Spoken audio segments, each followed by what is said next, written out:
Bapak, Ibu, dan saudara-saudari sekalian senantiasa dikasihi Tuhan Yesus yang saat ini sedang mengikuti kebaktian onsite dan live streaming. Kami, Majelis Jemaat GKI Wongso Tirjan, mengucapkan selamat beribadah. Sebelum ibadah kita mulai, ada beberapa warta lisan yang perlu kami sampaikan sebagai berikut. 1. Sekolah minggu diadakan setiap hari Minggu pagi pukul 8. Mohon partisipasi adik-adik dalam kegiatan tersebut. 2. Persekutuan kaum muda diadakan setiap hari Minggu pagi pukul 8 waktu Indonesia bagian Barat. Mohon partisipasi kaum muda dalam persekutuan tersebut.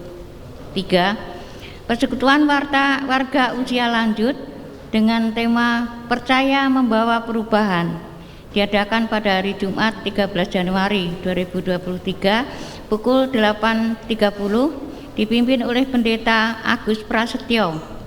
Mohon perhatian dan partisipasi Bapak dan Ibu dalam persekutuan tersebut. 4. Sakramen Perjamuan Kudus akan diadakan pada hari Minggu 29 Januari 2023 pukul 8 dan pukul 17 dilayani oleh Pendeta Benaya Agus Dwi Hartanta. Mohon dukungan doa kiranya Bapak, Ibu, Saudara, dan Saudari dapat mempersiapkan diri dalam mengikuti sakramen perjamuan kudus yang akan datang. Bagi yang membutuhkan anggur dan roti perjamuan kudus dapat mengambil di kantor gereja pada jam kerja. 5. Diberitahukan kepada anggota jemaat bahwa mulai tanggal 24 Desember 2022 persembahan akan dimasukkan ke dalam kantong yang diedarkan, 1 kantong setiap ibadah. Bagi jemaat yang ingin memberikan persembahan melalui kotak persembahan, Majelis Jemaat menyediakan kotak persembahan di pintu masuk gereja.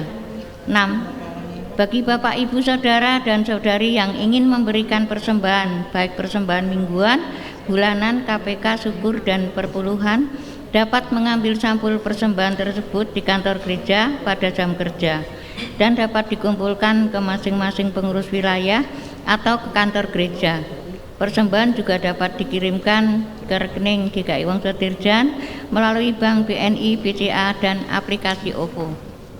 7. Kebaktian pada pagi hari ini akan dilayani oleh Ibu Meti Irawati, MDiv, pemusik Ibu Rusiana Tio Nainggolan, pemandu nyanyian kebaktian atau PNK Bapak Cahyadi S. Timotius, Ibu Lucia Kristiani Sudibyo, dan Ibu Yohana Cinta Arini.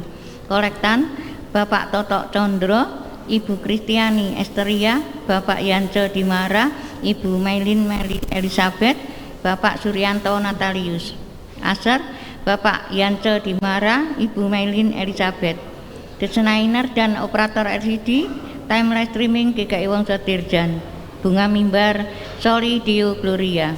Demikian warta lisan yang dapat kami sampaikan. Terima kasih atas perhatiannya. Jemaat, mari kita bangkit berdiri. Kita akan menyanyikan lagu NKB 5 bait 1-2. Seluruh dunia hai nyanyikanlah, yang akan dipimpin oleh PNK.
Bapak Ibu Saudara sekalian, marilah kita memulai ibadah hari ini dengan sebuah keyakinan bahwa pertolongan kita adalah dalam nama Tuhan. yang menjadikan langit dan bumi. Amin.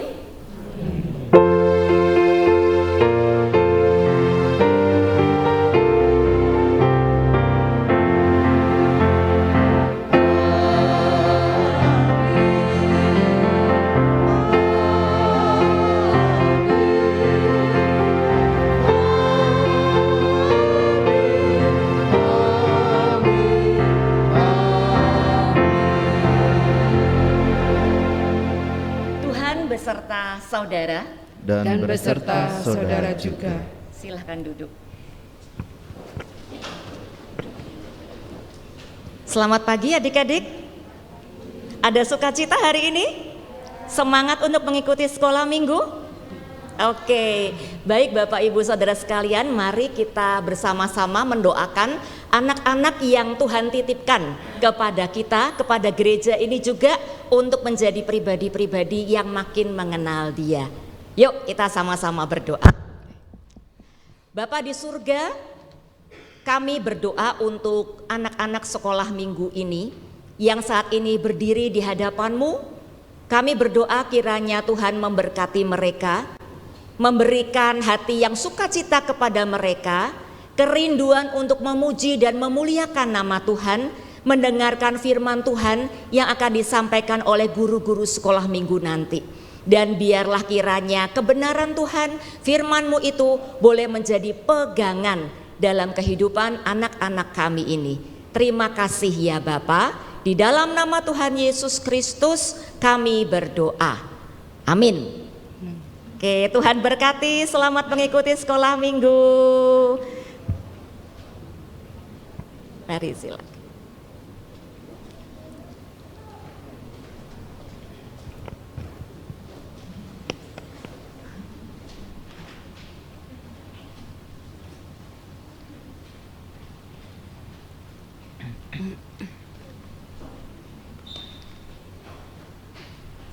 Iya, sekali lagi perkenankan saya menyapa Bapak Ibu Saudara sekalian, baik yang mengikuti ibadah di tempat ini maupun Bapak Ibu yang mengikuti ibadah secara online di tempat masing-masing.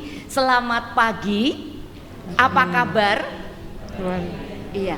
Tema ibadah pada hari ini adalah menggenapi kehendak Tuhan.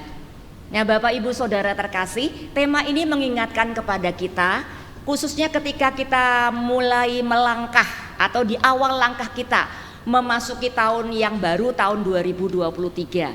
Sekalipun memang ada perencanaan-perencanaan yang mungkin sudah kita buat di dalam tahun ini, ada keputusan-keputusan penting juga yang harus Bapak, Ibu, Saudara dan saya ambil di sepanjang tahun ini. Tapi kita diingatkan untuk mendasarkan semua perencanaan, semua keputusan-keputusan itu nanti bukan kepada kehendak kita sendiri, bukan kepada kepentingan kita sendiri, tetapi kepada kehendak Tuhan.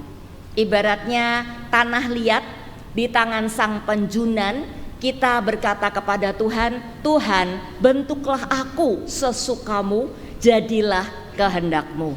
Amin Bapak Ibu, kita nyanyikan pujian ini bersama-sama. Jadilah Tuhan kehendak-Mu. Jadilah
satu di dalam doa.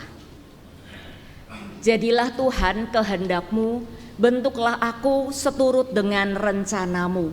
Itu doa kami ya Bapa. Itu permohonan yang kami panjatkan kepadamu dengan sepenuh hati kami. Karena kami tahu bahwa di dalam keseharian tidak mudah kami untuk melakukan apa yang kami pohonkan kepadamu ini. Di dalam keseharian kami menyadari dan mendapati bahwa bukan kehendak-Mu yang memimpin kami, tetapi ego dan kehendak kami sendiri. Di dalam keterbatasan, hikmat kami sendiri yang mencoba untuk mencari hal terbaik, keputusan yang terbaik menurut kami. Ya Tuhan, ampuni kami Tuhan, karena kami tahu bahwa di luar kehendak-Mu, di luar hikmat dan perkenan-Mu, hidup kami tidak menjadi berkat bagi siapapun, bahkan bagi diri kami sendiri. Karena itu Tuhan, saat ini Tuhan, di awal ibadah ini kami datang kepadamu, kami merendahkan diri di hadapan-Mu, mengizinkan Tuhan memeriksa seluruh kehidupan dan hati kami Tuhan. Ampuni kami ya Bapa, ampuni untuk segala arogansi kami, kesombongan kami, dan juga pemberontakan-pemberontakan yang kami lakukan di dalam keseharian kami. Saat ini Tuhan, kami mohon kiranya Tuhan sudi, kiranya Tuhan menyucikan hidup kami dan melayakkan kami kembali untuk hidup seturut dengan kehendak-Mu, dan kami ingin berjalan di dalam terang-Mu. Kiranya Tuhan yang menolong dan memampukan kami, supaya sungguh Tuhan, kehidupan kami di depan adalah kehidupan yang berkenan kepada Tuhan. Kami mau menyerahkan hidup kami ke dalam pimpinan tangan Tuhan. Terima kasih ya Bapa, di dalam nama Tuhan Yesus Kristus kami memohon dan bersyukur. Amin.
Menopang hidupku.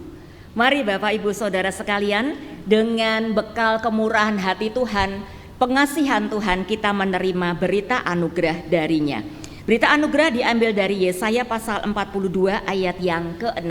Berbunyi demikian: Aku ini Tuhan, telah memanggil engkau untuk maksud penyelamatan, telah memegang tanganmu Aku telah membentuk engkau dan memberi engkau menjadi perjanjian bagi umat manusia, menjadi terang bagi bangsa-bangsa. Demikianlah berita anugerah dari Tuhan. Syukur kepada Allah. Salam damai untuk kita semua. Salam damai.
Bapak Ibu Saudara sekalian, kembali kita satukan hati di dalam doa. Bapa di surga, aman di dalam perlindungan-Mu, karena bersandar kepada lengan-Mu yang kekal. Itu keyakinan kami dan itu yang juga mau kami jalankan di dalam kehidupan kami. Karena itu ya Bapa, saat ini ketika kami datang lebih dekat kepadamu, kami hendak mendengarkan firman-Mu yang menjadi kekuatan dalam hidup kami. Kami mohon Bapa, kiranya Tuhan berkenan mengaruniakan kepada kami telinga seorang murid yang sungguh-sungguh mau membuka, mendengarkan firman-Mu, dan karuniakan juga kepada kami hati seorang hamba yang dengan sukacita, dengan semangat mau melakukan firman-Mu itu untuk menyenangkan hati Tuhan yang sangat kami kasihi. Terima kasih ya Bapa. Roh Kudus, tolong kami supaya kami boleh memahami firman-Mu. Di dalam nama Tuhan Yesus Kristus kami berdoa. Amin. Pembacaan Alkitab kita pada hari ini diambil dari Injil Yesus Kristus menurut Matius pasal 3 ayat 13 sampai 17. Matius pasal 3 ayat 13 sampai 17. Saya akan membacakannya untuk Bapak Ibu dan Saudara sekalian. Bapak Ibu dan Saudara dapat menyimaknya bersama-sama. Matius pasal 3 ayat 13 sampai 17, LAI memberi judul Yesus dibaptis Yohanes. Maka datanglah Yesus dari Galilea ke Yordan kepada Yohanes untuk dibaptis olehnya. Tetapi Yohanes mencegah dia, katanya, "Akulah yang perlu dibaptis olehmu, dan engkau yang datang kepadaku." Lalu Yesus menjawab, katanya kepadanya, "Biarlah hal itu terjadi, karena demikianlah sepatutnya kita menggenapkan seluruh kehendak Allah. Dan Yohanes pun menurutinya.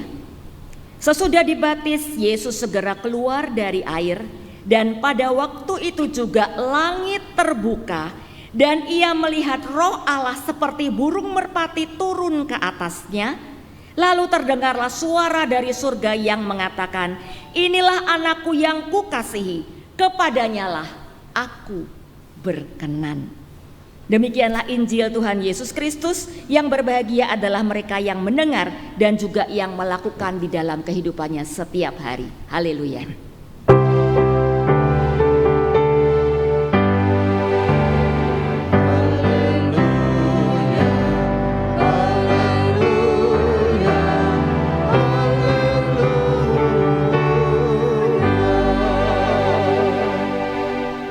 Puji Tuhan. Bapak Ibu Saudara sekalian, adakah yang hari ini atau dalam satu minggu ini merayakan ulang tahunnya? Ada enggak Bapak Ibu? Siapa yang merayakan hari ulang tahun kelahiran dalam satu minggu ini? Adakah? Ada? Ada ya? Oke. Siapa yang merayakan hari ulang tahun pernikahan atau wedding anniversary dalam satu minggu ini? Ada?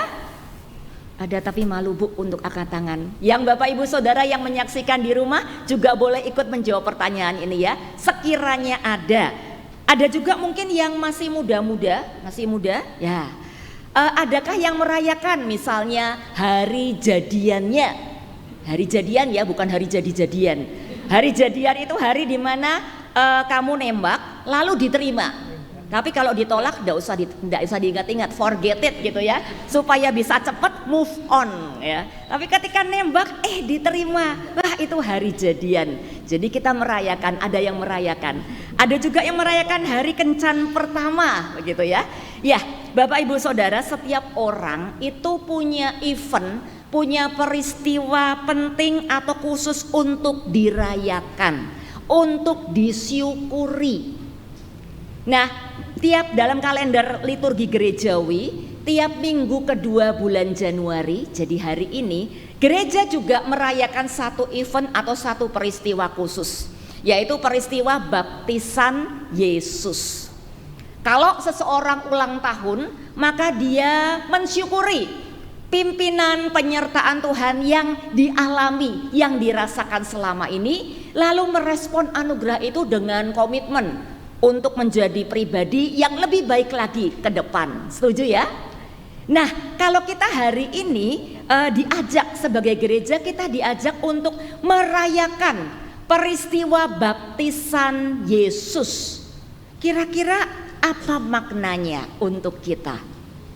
Apa hal yang harus kita syukuri bersama sebagai gereja? Adakah kaitan antara baptisan Yesus dengan baptisan kita sebagai orang percaya? Nah, mari Bapak Ibu kita kembali fokus kepada perikop kita di Matius pasal 3 ayat 13 sampai 17. Bayangkan kita sekarang sedang menyaksikan film. Pernah menyaksikan film ya Bapak Ibu? Pernah, entah itu di bioskop atau di televisi atau di HP gitu ya, di screen layar kita. Bayangkan kita sedang menyaksikan sebuah film dan saat ini kamera itu sedang diarahkan untuk menzoom seorang tokoh yang penting dalam kitab-kitab Injil, yaitu Yohanes Pembaptis. Bapak Ibu Saudara sekalian, tokoh eksentrik ini tampil secara dramatis persis sebelum Yesus mulai pelayanannya, sebelum Yesus memulai karyanya di dunia ini. Dengan mengenakan pakaian manusia gua, lalu hidup dari alam, Yohanes memilih untuk berkhotbah tidak di perkotaan yang notabene pusat keramaian gitu ya, tapi dia memilih untuk berkhotbah di padang gurun. Luar biasanya pelayanan Yohanes yang seperti ini, yang di padang gurun itu sanggup memicu respon seperti yang digambarkan di dalam kitab-kitab Injil. Berbondong-bondong orang pergi ke luar kota untuk mencari dia di padang gurun. Wow, gitu ya, luar biasa. Ini memang figur yang boleh dikatakan sebagai man of the year pada zamannya. Man of the year. Nah, hari itu Alkitab mencatat sang man of the year itu berkata, "Aku membaptis kamu dengan air sebagai tanda pertobatan.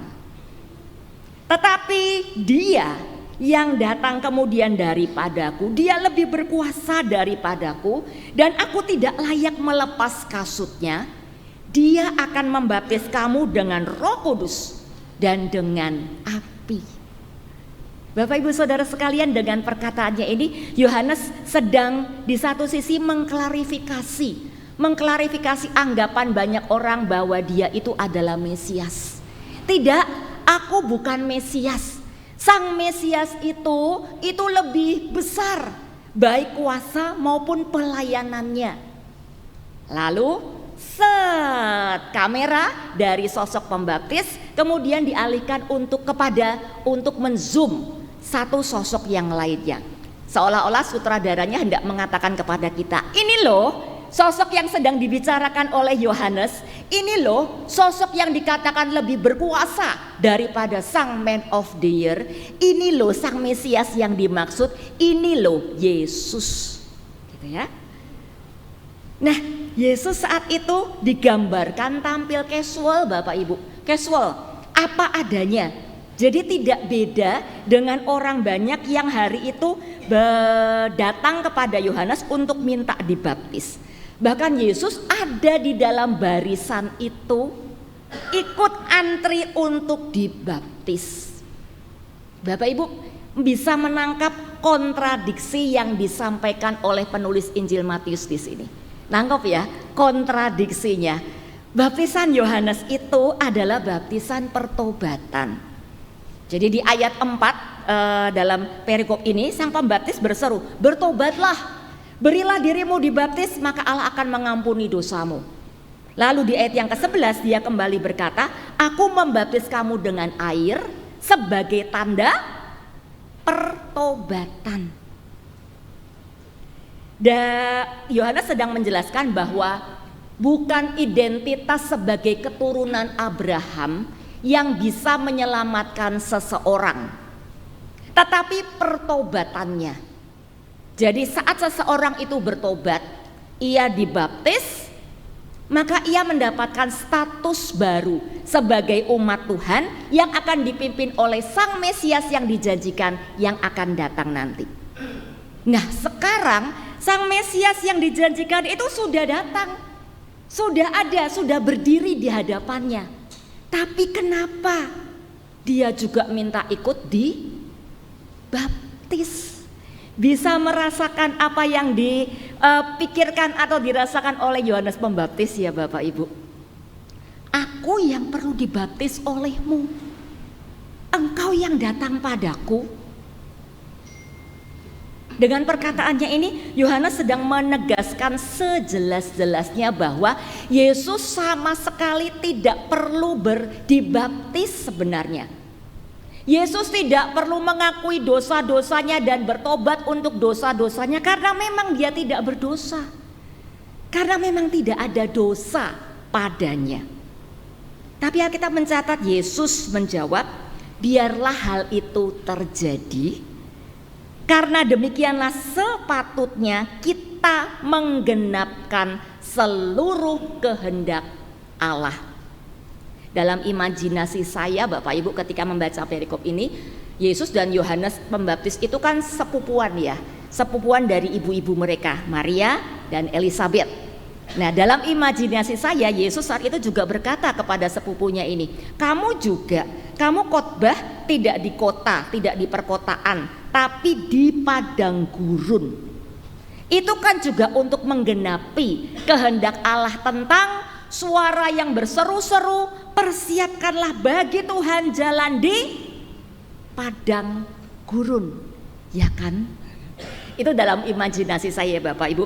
Tetapi yang jelas Alkitab mencatat Yohanes setelah mendengar jawaban Yesus, Yohanes taat. Dia membaptis Yesus. saudaraku, terkait dengan menggenapkan kehendak Allah. Menggenapkan kehendak Allah. Menurut Bapak Ibu Saudara, mengapa Yesus minta dibaptis? Mengapa Yesus mau tampil seolah-olah dia sama dengan manusia berdosa?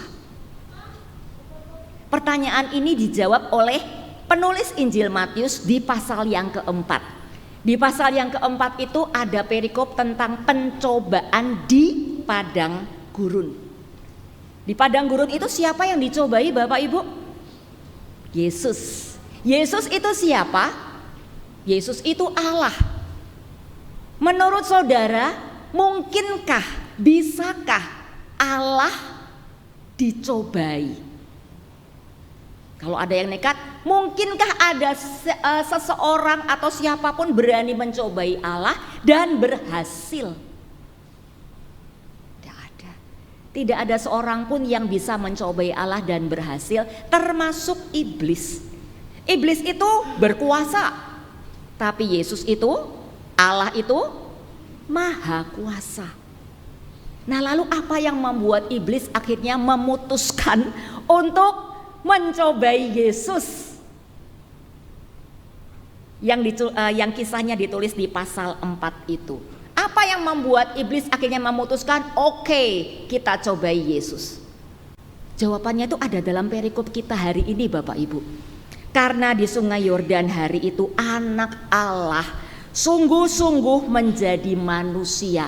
Sungguh-sungguh tepatnya mengidentifikasikan dirinya sama dengan manusia. Dia mengidentifikasikan dirinya sama dengan manusia berdosa, tapi bukan dalam hal keberdosaan. Karena sekali lagi dia tidak berdosa. Dia mengidentifikasikan diri dengan kemanusiaan kita dalam hal mengalami pengalaman-pengalaman yang bisa dialami oleh manusia berdosa. Termasuk pengalaman-pengalaman dicobai. Rasa khawatir, rasa cemas, rasa gentar, sedih, marah, gamang, dan lain-lain. Bapak Ibu, yang namanya persoalan itu tidak pernah datang sendirian gitu ya. Selalu bawa teman gandeng geret, sambung menyambung menjadi satu. Itulah Indonesia. Ya, bercanda. Artinya masalah itu tidak pernah datang sendirian. Beberapa waktu yang lalu baru saja Pak Gideon keluar dari rumah sakit dan kami masih, bahkan sampai hari ini masih bergumul dengan persoalan yang cukup menyita energi dan pikiran kami. Hari itu tahu-tahu regulator gas di rumah kami bermasalah. Awalnya kami tidak tahu masalahnya ada di mana. Yang jelas walaupun sil karet kecil merah yang ada di mulut tabung gas itu sudah coba kami ganti berkali-kali dengan yang baru, sampai beberapa sil yang baru, tapi bau gas itu tetap saja tercium. Oh, berarti mungkin regulatornya. Tapi yang jelas Bapak Ibu, sepanjang hari itu mood kami jadi moody gitu ya.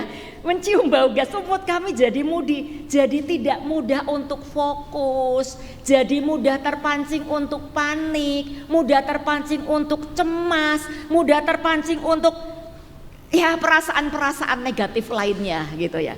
Nah, sore harinya 2 orang sahabat kami berkunjung nengok Pak Gideon, Oni dan Liani kalau Bapak Ibu Saudara kenal. Lalu kami bercakap-cakap, ngobrol-ngobrol, sharing-sharing. Lalu setelah obrolan dan sharing yang sangat melegakan hati, menghibur hati, menguatkan hati, mereka pamit. Tapi kemudian saat pamit ketika mencium bau gas, rupanya bau gas itu tercium oleh mereka walaupun pakai masker gitu ya. Mencium bau gas, lalu kemudian mereka juga melihat regulator gas baru yang kami beli ada di atas meja. Lalu setelah mendengar penjelasan saya, mereka kemudian menawarkan bantuan untuk memasang regulator yang baru gitu ya. Dan Oni waktu itu berkata, kebetulan Cik Liani ini fasih loh Bu, dalam memasang yang seperti itu, melakukan hal-hal seperti itu, dia itu ahlinya, terampil. Ya oke, saya terima, kami terima tawaran itu. Dan puji Tuhan kami terima. Karena Bapak Ibu ternyata ya, melepas regulator yang lama dari selangnya yang sudah agak mengeras setelah dipakai bertahun-tahun, itu butuh perjuangan fisik yang ekstra. Butuh keahlian, keterampilan memainkan tang, air sabun dan sebagainya yang cukup fasih gitu ya, yang tidak terbayangkan sebelumnya. Nah, pokoknya inti ceritanya adalah regulator baru akhirnya bisa terpasang dengan baik, bau gas tidak lagi tercium lagi. Pulangnya saya tuh bilang sama mereka, kami berterima kasih banget, thank you banget ya Liani, Oni, terima kasih Tuhan tuh utus kalian untuk menolong kami. Lalu kepada Tuhan saya juga bilang, Tuhan Yesus thank you banget, bahkan hal-hal seperti ini juga ternyata tidak luput dari perhatianmu. Engkau mengirimkan teman-teman kami untuk memberikan pertolongan yang kami butuhkan, bahkan saat kami tidak berpikir untuk memintanya. Bapak Ibu Saudara, Yesus kenal hati kita. Yesus tahu pergumulan kita di setiap aspek. Dan dia kenal dengan perasaan-perasaan yang kita alami di setiap pergumulan itu. Jadi di satu titik peristiwa baptisan Yesus hari itu bagi kita membawa satu pesan yang sangat indah. Dia mengerti, dia peduli persoalan yang sedang terjadi.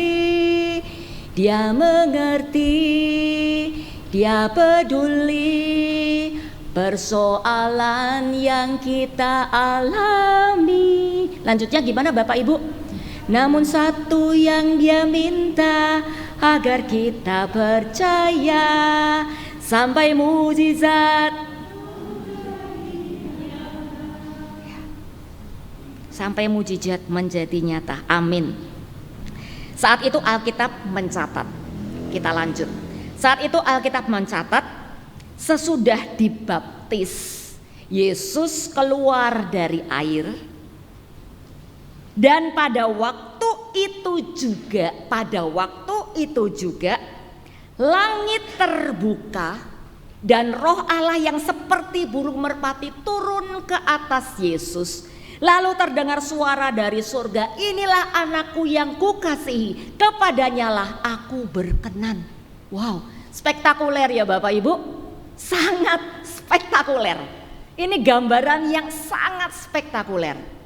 Siapa yang menyaksikan peristiwa spektakuler hari itu? Yang jelas yang pertama Yesus. Yohanes melihat tidak? Ya.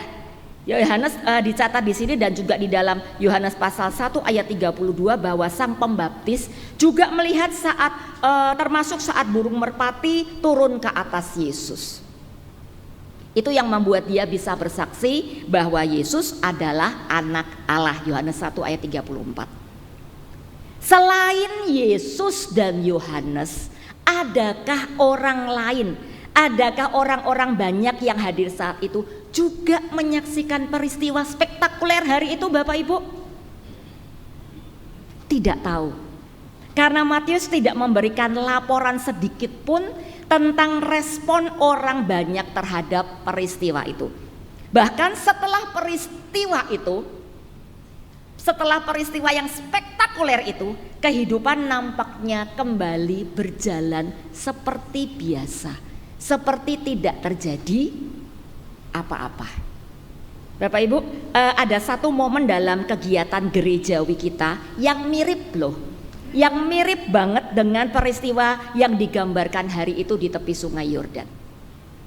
Ada Yohanes Pembaptis yang berkhotbah lalu membaptis. Ada orang-orang yang bergiliran menunggu waktunya untuk dibaptis. Ada juga orang-orang yang menyaksikan keluarganya atau saudaranya atau temannya dibaptis. Ingat tidak kira-kira kegiatan apa di dalam kehidupan gerejawi kita? Ya, baptisan kudus. Baptisan kudus. Di dalam baptisan kudus ada pendeta yang berkhotbah lalu membaptis, berdiri di depan mimbar. Ada juga saudara-saudara seiman yang menyerahkan diri dan menunggu gilirannya untuk dibaptis. Ada juga jemaat kita semua yang menyaksikan saudara-saudara seiman kita menerima baptisan. Semuanya berjalan dengan khidmat, berjalan dengan teratur. Apakah Bapak Ibu menyaksikan hal yang spektakuler seperti yang digambarkan di dalam perikop kita? Walaupun kita tidak menyaksikan hal yang spektakuler dalam ibadah baptis kudus, dalam setiap ibadah baptis kudus, namun peristiwa baptis kudus yang dilayankan oleh gereja itu bukan peristiwa biasa. Seperti peristiwa spektakuler yang digambarkan hari itu, walaupun tidak menyelamatkan, baptisan itu adalah tanda bahwa pintu damai sejahtera Allah terbuka. Bahwa pemulihan relasi antara Allah dan manusia berdosa itu dikaruniakan, dianugerahkan kepada kita melalui satu-satunya pribadi yang berkenan kepada Allah, yaitu Yesus. Karena itu baptisan di dalam nama Yesus itu membawa kita untuk memiliki akses langsung kepada Allah. Kita dapat datang kepada Allah, dapat makin mengenal Dia, makin mengenal kehendaknya. Sebab hidup ini Bapak Ibu bukan tentang kita dan kehendak kita, bukan tentang kita dan pencapaian-pencapaian apa mau kita, tapi tentang Dia, tentang Allah dan tentang kehendaknya yang boleh nyata di dalam kehidupan kita. Amin. Yesus saat itu paham bahwa status umatnya, status umat Allah itu tidak beda dengan status manusia berdosa lainnya. Jadi ibaratnya status mereka itu adalah terdakwa, terbukti bersalah karena mereka berdosa, terdakwa gitu ya. Kalau ada terdakwa kan suka ada papan tulisan gitu ya, guilty, terdakwa dengan vonis mati, binasa. Karena itulah hari itu Yesus datang kepada Yohanes minta dibaptis, bukan untuk pertobatan akan dosa-dosa pribadinya karena memang dia tidak berdosa, tapi dalam rangka pertobatan atas dosa-dosa umat. Dia mau merintis sebuah jalan yang baru yang ujungnya bukan kebinasaan. Dia merintis sebuah jalan baru baginya dan bagi umatnya yang nanti akan mengikutinya. Dia tahu bahwa masa depannya dan masa depan umatnya itu satu dan sama, bukan binasa tapi diselamatkan. We don't need to worry, 'cause when we fall we know how to land. Terjemahan bebasnya kira-kira begini Bapak Ibu. Kita tidak perlu takut untuk beraksi, karena ketika kita terjatuh kita tahu bagaimana caranya menjejakkan kaki supaya kita tetap berdiri. Jadi ketika kita lompat, gambarannya kita tahu bagaimana caranya mendarat sehingga kita boleh tetap berdiri di kaki-kaki kita. Ada yang tahu enggak ini cuplikan lagu apa? Bukan lagu rohani ya Bapak Ibu. Yang jelas bukan lagu rohani. Lagunya siapa? Ada yang tahu? Ya, lagunya ini cuplikan lagu Permission to Dance-nya BTS. BTS boyband Korea yang saat ini semakin merajai panggung musik Korea dan internasional. Saya juga tahunya BTS ini baru, belum lama, dari anak sahabat saya ketika saya bermalam di apartemennya. BTS itu singkatan dari Bangtan Sonyeondan. Bangtan itu artinya anti peluru, Sonyeondan itu sekelompok anak muda. Jadi Bangtan Sonyeondan itu sekelompok anak muda yang mengenakan rompi anti peluru. Wow, militer banget ya. Nah, pengikutnya, followernya itu disebut ARMY, ARMY, tentara. yang saat ini jumlahnya sudah mencapai lebih dari 8 juta orang di seluruh dunia dan dari berbagai kalangan. Kalau Bapak Ibu Saudara tahu, salah satu baristanya kopi Jos di kota Jogja itu juga arminya BTS. Kalau diajak ngobrol gitu ya tentang BTS dari A sampai Z dia nyambung. Anak sahabat saya yang saya ceritakan tadi itu masih muda tapi sudah profesor levelnya. Dia juga arminya BTS. Jangan salah loh tante, kata anak sahabat saya itu. BTS ini grup K-pop pertama yang diundang untuk menyampaikan pidatonya di sidang paling bergengsi di dunia, yaitu PBB, Persatuan Bangsa-Bangsa. Keren kan tante? Terus toh tante, katanya lagi, anggotanya itu loh tante, ganteng banget, apalagi yang namanya Jungkook, suka banget. Ya ini anak muda banget ya Bapak Ibu. Saya bukan army.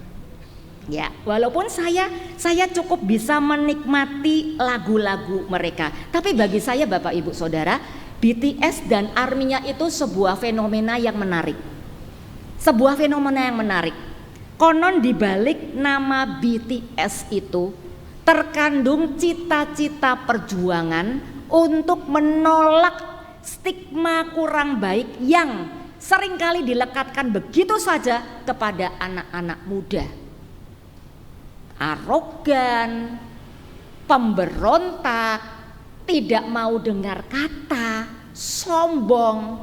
Tidak. Anak muda itu tidak seperti itu kata mereka gitu ya. Anak muda itu bukan pemberontak, mereka tidak arogan. Sebaliknya anak muda itu punya hasrat dan cita-cita untuk maju. Nah itu yang dikawal dan diperjuangkan oleh BTS melalui lagu-lagu mereka, diikuti oleh arminya, followernya. Biarlah hal itu terjadi, kata Yesus, karena demikianlah sepatutnya kita menggenapkan seluruh kehendak Allah. Bapak Ibu Saudaraku, di Sungai Yordan hari itu Yesus seolah-olah sedang berkata kepada orang-orang tebusannya, kamu tunggu sebentar di sini ya. Sekarang aku adalah yang sulung di antara kamu. Kamu adalah followerku. Biar aku jalan duluan di depan, aku akan menanggung semua hukuman dosa-dosamu, supaya nanti kamu tidak usah lagi menanggungnya. Saat kamu dipersatukan dengan kematian dan kebangkitanku, saat itulah kebenaranku akan diperhitungkan menjadi kebenaranmu. Nanti coba cek statusmu. Statusmu bukan lagi terdakwa. Statusmu sekarang di dalam aku adalah not guilty, orang benar.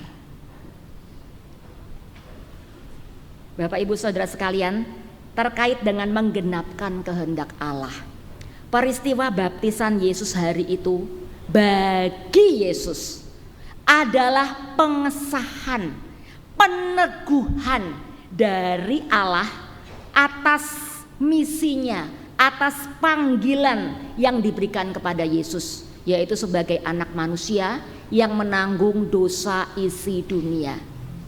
Nah, panggilan ini akan membawa Yesus untuk menekuni jalan salib, jalan penderitaan, bahkan kematian di atas kayu salib. Tapi hari itu Allah Bapa memberikan perkenannya kepada putra tunggal yang sangat dikasihinya itu. Indah sekali. Bagi kita peristiwa baptisan Yesus hari itu juga adalah peneguhan dari Allah kepada semua umat tebusan Yesus, termasuk Bapak Ibu Saudara dan saya. Untuk apa? Untuk menjalani status baru. Status baru yang sudah kita dapatkan, yang sudah kita peroleh melalui karunia, melalui karya Yesus di dalam hidupnya. Status bukan lagi sebagai terdakwa, tapi sebagai orang benar. Bukan lagi sebagai pecundang, yang cenderung lari dari persoalan satu kepada persoalan lainnya, terus lari, terus sembunyi, terus lari, terus sembunyi. Bukan. Tapi sebagai pejuang, sebagai ARMY, arminya Yesus. 31 Desember 2022 dan 1 Januari 2023 Semarang banjir parah. Saya pas ada di Semarang, Bapak Ibu. Saya chat teman saya yang tinggal di Semarang, sahabat dekat saya. Selamat pagi. Mudah-mudahan hari ini rumahmu ndak kebanjiran lagi seperti tahun lalu ya. Chat saya langsung dibalas. Pagi Met, aku kebanjiran lagi. Memang tidak separah tahun lalu, tapi ini air sudah mau mencapai tempat tidur. Sek ya, aku tak usung-usung sek. Tunggu ya, saya tak beres-beres dulu. Saya harus ngungsi. Besok tak kontak lagi. Oke. Besok paginya saya dapat chat, pagi-pagi dapat chat dari teman saya ini, dan saya sebenarnya siap untuk membaca curhat dari sahabat yang sedang dalam pengungsian karena banjir. Tapi Bapak Ibu Saudara, isi chatting teman saya itu bukan curhat, tapi isinya itu rangkaian syukur, rangkaian ucapan syukur. Saya bacakan ya bagi kita semua. Halo Met, selamat pagi. Bersyukur loh, akhirnya aku sudah mengungsi. Bersyukur aku bisa menyelamatkan komputer kerjaku dari rendaman air banjir. Bersyukur kemarin paginya aku masih sempat ngopi dan sarapan sebelum banjir. Jadi tidak terlalu kelaparan waktu proses evakuasi. Bersyukur karena listrik tidak mati. Jadi tidak sulit ketika harus angkut-angkut barang untuk dipindahkan saat evakuasi. Bersyukur karena rumahnya mama aku sekarang sudah punya tanggul. Jadi tidak kebanjiran. Jadi aku bisa mengungsi ke sana, dan terus serangkaian bersyukur lain sampai bawah. Di bagian akhir masih tentang bersyukur.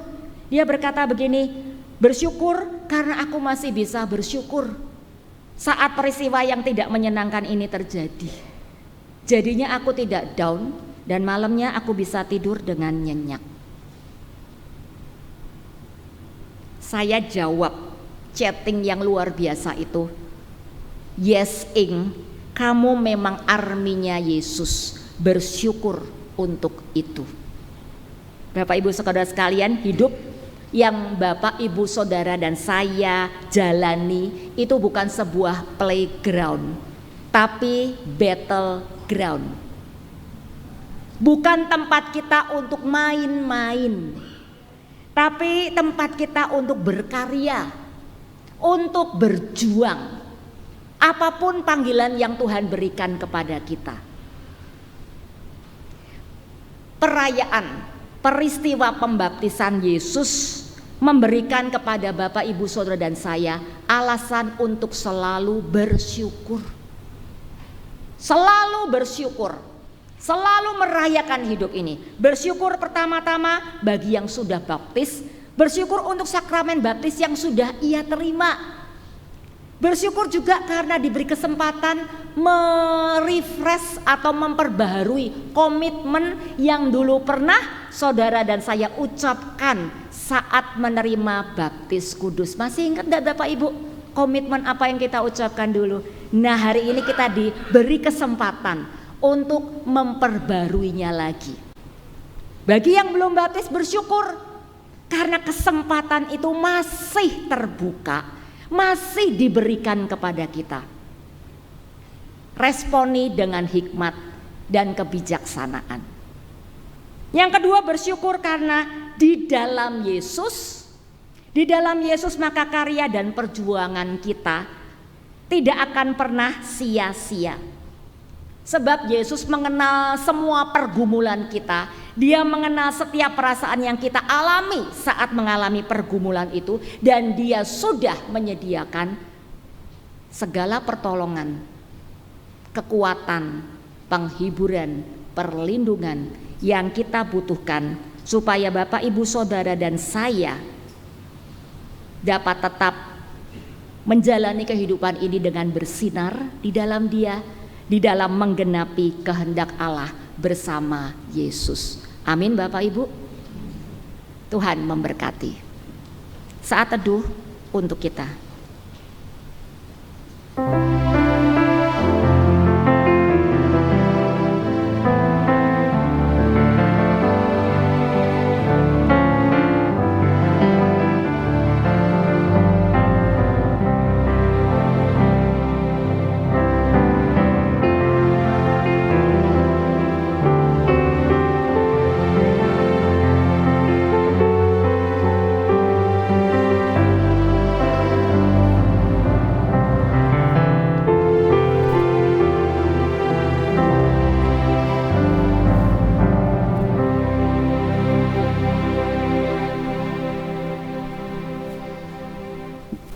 Bapak Ibu dimohon untuk bangkit berdiri.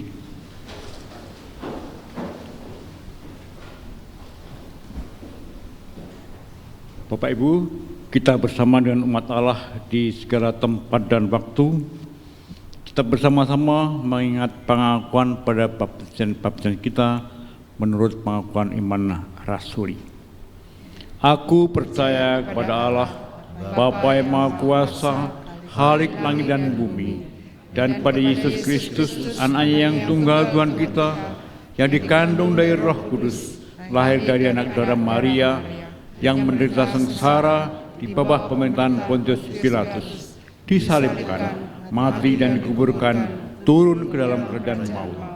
Pada hari yang ketiga, bangkit pula dari antara orang mati, naik ke surga, duduk di sebelah kanan Allah Bapa yang Maha Kuasa. Dan dari sana Ia akan datang untuk menghakimi orang yang hidup dan yang mati. Aku percaya kepada Roh Kudus, gereja yang kudus dan am, persekutuan orang kudus, pengampunan dosa, kebangkitan orang mati, dan hidup yang kekal. Amin. Silakan duduk kembali.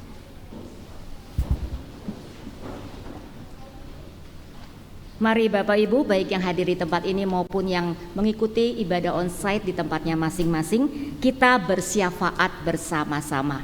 Mari kita berdoa. Bapa di surga, pergumulan masih menanti kami di tahun 2023 ini.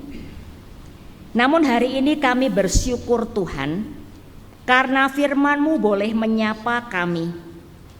Melalui firman-Mu kami boleh diteguhkan kembali untuk menjalani status kami di dalam Yesus. Kami bukan terdakwa lagi, tapi kami orang yang dibenarkan di dalam Tuhan. Kami bukan pecundang lagi, tetapi kami adalah pejuang-pejuangnya Kristus. Karena itu sekalipun persoalan-persoalan masih kami hadapi ya Bapa, baik di dalam rumah tangga kami atau di dalam pekerjaan kami, persoalan atau masalah dengan kesehatan kami, dengan usia lanjut atau dengan relasi kami dengan sesama. Tapi kami percaya Bapa, ketika kami sungguh bersandar kepada lengan-Mu yang teguh, ketika kami sungguh-sungguh mentaati firman-Mu, maka semua perjuangan kami tidak akan pernah sia-sia. Perjuangan kami adalah perjuangan bersama dengan Tuhan untuk menggenapkan kehendak Allah di dalam kehidupan kami. Terima kasih Tuhan. Ya Bapa, saat ini Tuhan, kami juga bersehati berdoa untuk keluarga kami, saudara seiman kami yang keluarganya sedang berduka.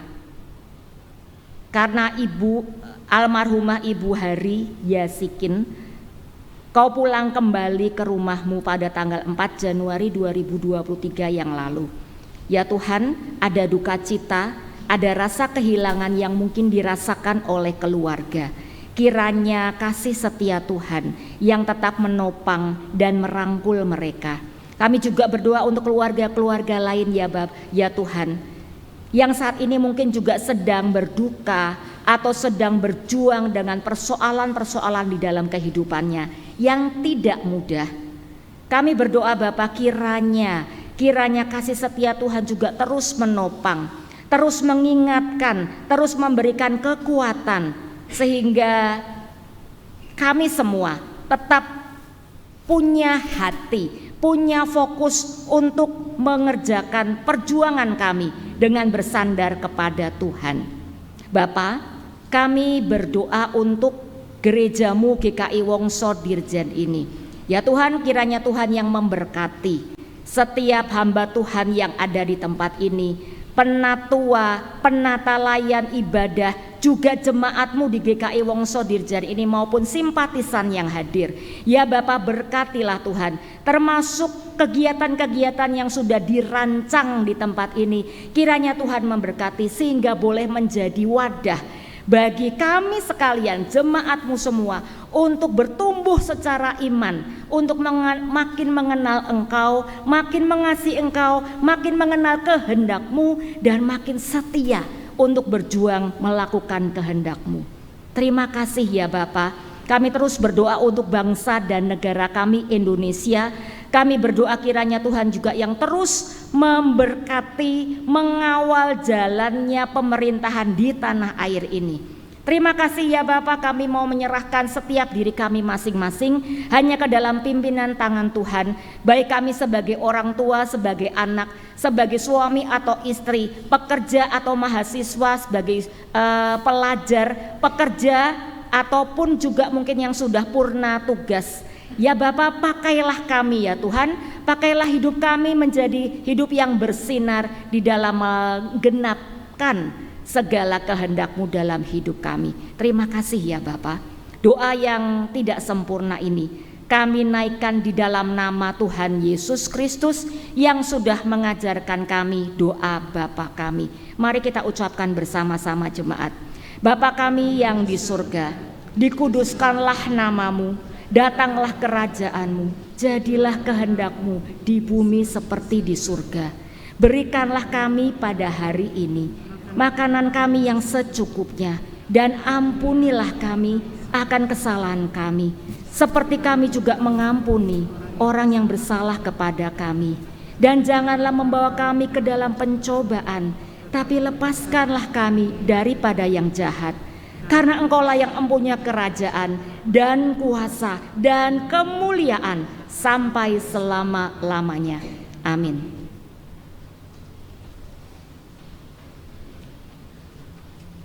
Jemaat yang kekasih, marilah kita mengucap syukur kepada Tuhan dengan memberikan syukur kepada Tuhan yang dilandasi firman Tuhan yang terdapat pada Matius 2 ayat 11 yang berbunyi demikian. Maka masuklah mereka ke dalam rumah itu dan melihat anak itu bersama Maria ibunya, lalu sujud menyembah dia. Mereka pun membuka tempat harta bendanya dan mempersembahkan persembahan kepadanya, yaitu emas, kemenyan, dan mur. Bagi yang mengikuti ibadah secara live streaming dan yang akan mengumpulkan persembahan dapat ditransfer ke rekening GKI Wongso Dirjen melalui Bank BNI, BCA, dan aplikasi UFO sesuai yang ditayangkan di layar monitor HP Bapak, Ibu, Saudara, dan Saudari. Atau dapat juga dikumpulkan ke masing-masing pengurus wilayah atau ke kantor gereja setiap hari jam kerja. Mari kita memberi persembahan dan mengungkapkan rasa syukur kita dengan diiring nyanyian KJ 287B bait yang 1 dan yang ketiga. Sekarang beri syukur. Segala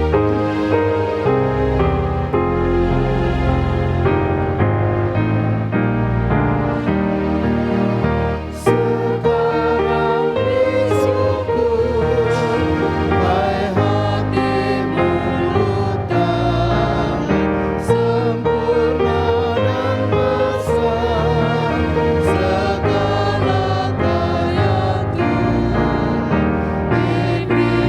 negerinya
saya undang untuk bangkit berdiri.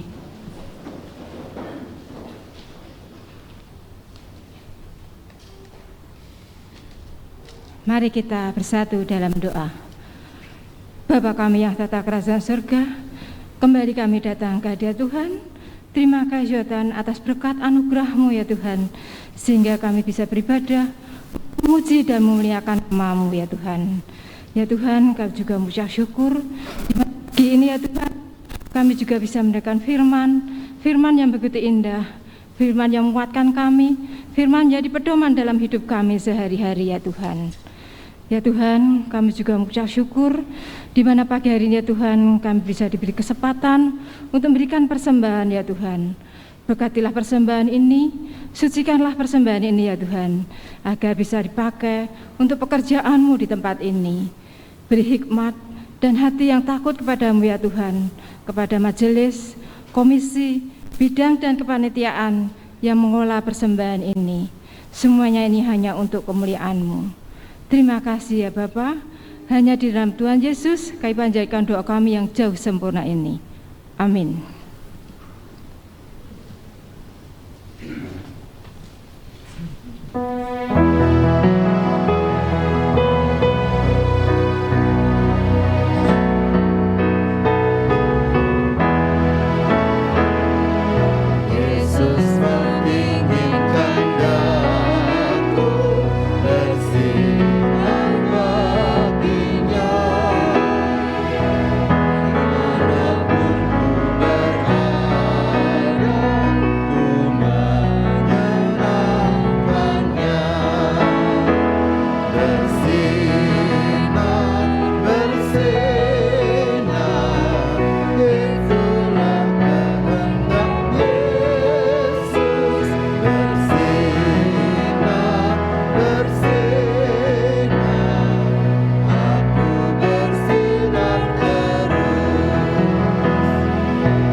Bapak Ibu Saudara sekalian, baik yang hadir saat ini maupun yang berada di rumah masing-masing, arahkanlah hatimu kepada Tuhan. Kami mengarahkan hati kami kepada Tuhan. Syukur kepada Allah. Syukur kepada Allah. Terpujilah Tuhan. Kini dan selamanya. Dan mari kita menerima berkat Tuhan. Kiranya kasih Allah, kasih Kristus dan pertolongan Roh Kudus menolong dan menguatkan kita untuk bersinar menggenapkan kehendak Allah di dalam kehidupan kita, mulai dari sekarang sampai selama-lamanya. Amin.